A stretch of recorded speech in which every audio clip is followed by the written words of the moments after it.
Hi, my name is Mick Keating and I'm a regional manager within the disability pillar in HIQA.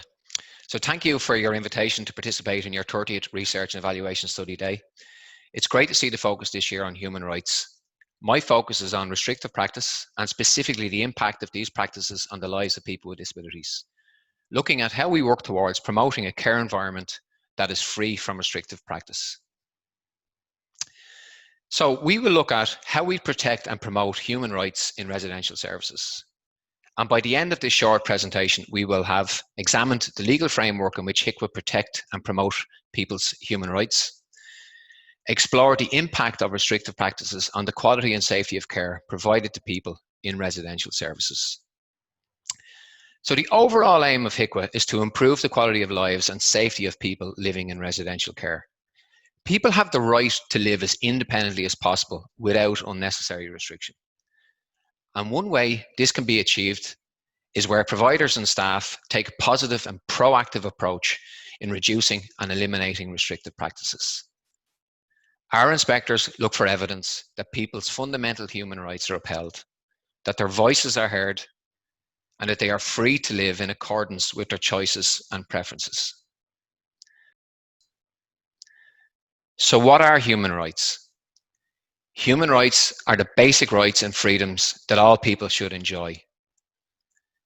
People that avail of services, human rights are about people being treated with fairness, respect, equality, and dignity.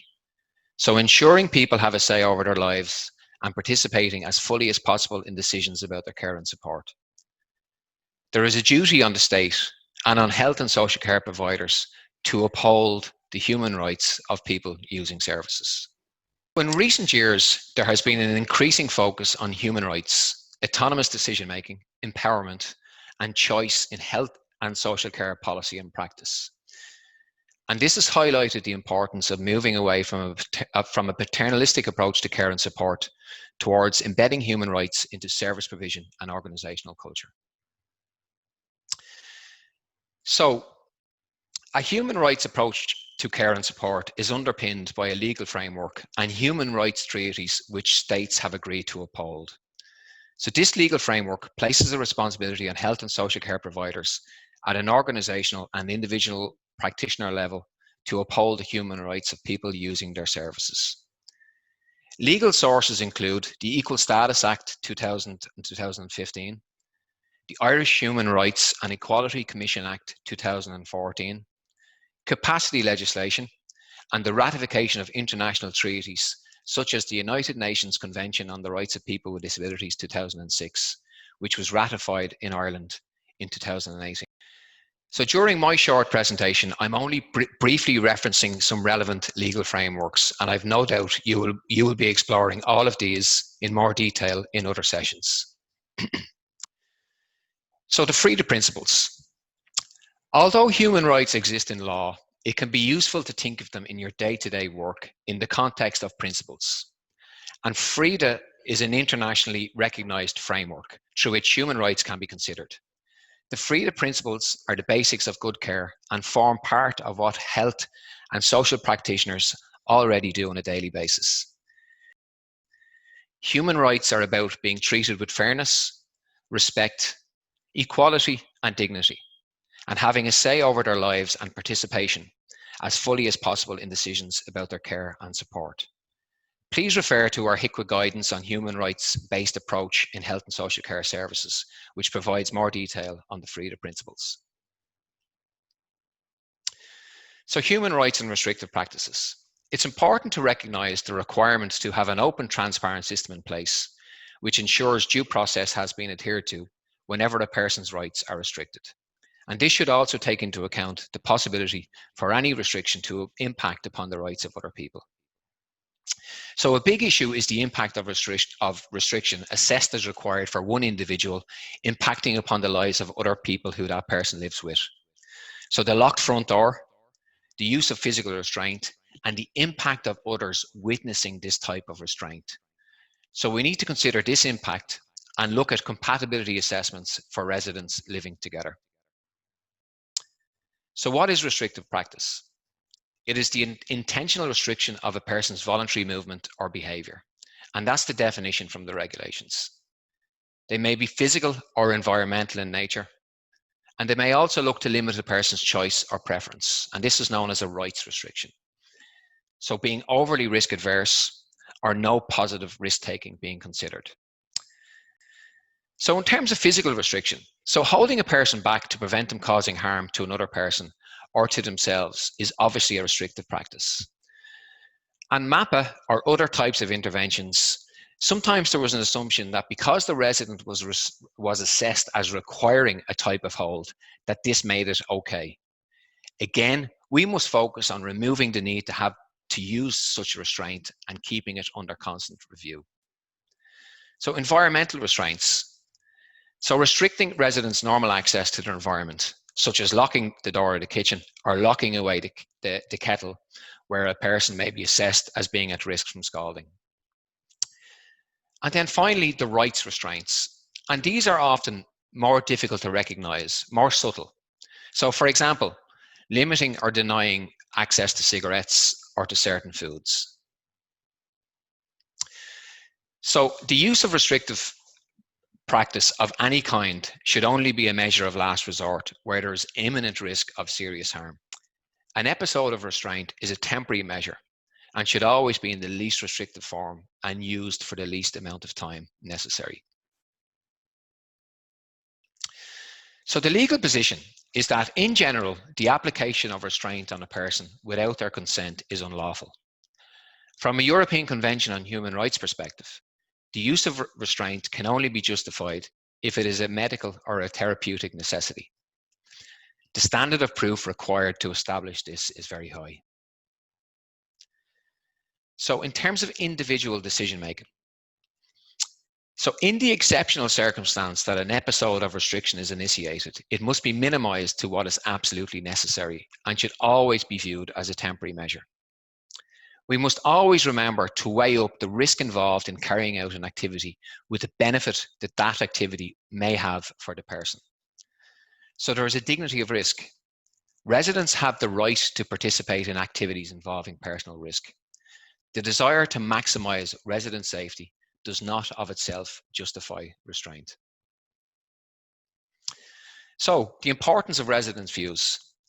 We must acknowledge and recognize that all adults have capacity to make choices about their own care.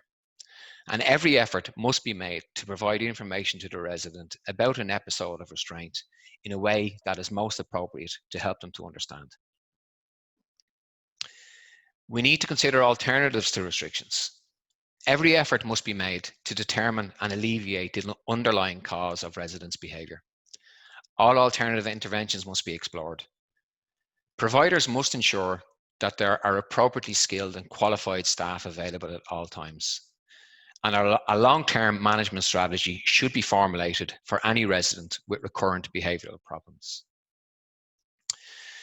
So in terms of HIQA regulations and judgments, so a judgment of compliant suggests that the provider is demonstrating that it is committed to removing, reducing, or reviewing restrictions and has a positive culture towards promoting people's liberty and autonomy.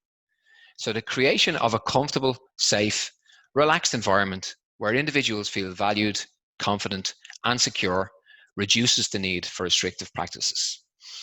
So I guess in relation to Regulation 7, which is positive behaviour support, we are saying that the centre does not have to be 100% restraint free to achieve a judgment of compliant, but it does have to be committed to removing the restriction. So in terms of governance and leadership, as with all areas of care provision, proper governance arrangements are essential in ensuring that restrictive practices are implemented according to relevant legislation and human rights principles. We must implement a strategy to continually reduce or eliminate the use of restrictive practices. And we must recognise the importance of good quality training and education for its staff, which has proved effective in the reduction of the use of restrictive practices. So thematic inspections and our findings so far. So I suppose firstly, we must recognise the impact of COVID-19. So in March, when COVID-19 changed the world, the Chief Inspector suspended all non-risk-based inspections in response to the increased pressure COVID-19 had placed on providers. However, the findings from thematic inspections up to that point were that There was good recognition of physical and environmental restrictions. Providers were identifying customs and practice issues.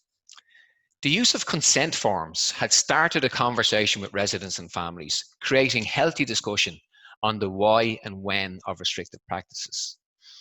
And creative independent living models had significantly reduced the need for restrictive practices. Some examples that came up was where a resident in a wheelchair cannot open a door and the staff member has to do this for them. This was seen as a restriction as the resident was reliant on staff to do it. So now they're looking at a different type of door or means of door opening. Or in another centre where they had to leave the doors open so residents in wheelchairs could move around freely. However, a potential restriction was also identified here as there was an impact upon the privacy for residents as they cannot close their doors independently. So, the positive outcomes for residents. There was evidence that historical reasons for the implementation of restrictive practices, such as response to resource issues, lack of staff training, and poor understanding of behavioural support needs, is no longer as prevalent. And there was lots of good examples of how the provider, through their actions, had improved the quality of life for all residents. So I suppose some challenges that were identified. So prescribed supports or enablers were not subject to review or robust assessment in the same way, and their presence may therefore not be questioned. So the rationale for these may be clear. However, the consequence for the use of the prescribed item is often the restrictive practice. So such as the use of alarms, monitoring systems, splints, and the response of staff.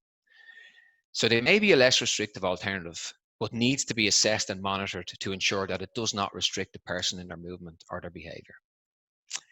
So as I mentioned, prescribed supports are also referred to as enablers. So, bed rails as enablers is something that we will all be familiar with.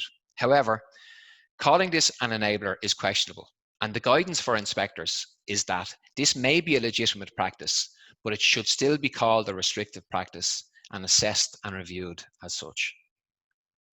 Other challenges. So I suppose identifying rights restrictions. So where there was where residents had limited access to their own money, inherited restrictions often linked to decongregation, and house rules that were in place which were deemed not which were deemed restrictive. So not allowed to have tea in their bedrooms. So practices that were in place in larger settings had made their way to community homes. For example, door alarms, hourly checks on residents at night without an assessed need being identified, centralised kitchens, and set meal times. So St. John of God is an organisation that has had great success in recent years in moving residents from congregated settings to community homes. And we need to be cautious in ensuring that institutional practices that may have been used previously are not replicated in their new living environment. On one such inspection that I was on, staff members spoke to me about one resident who had moved from a large campus to a really beautiful community house. And this resident began to show an interest in food preparation, which nobody had expected. And it started with the smell of the food being prepared, the food being prepared in their kitchen. And the resident began to go into the kitchen when they got the smell of the food.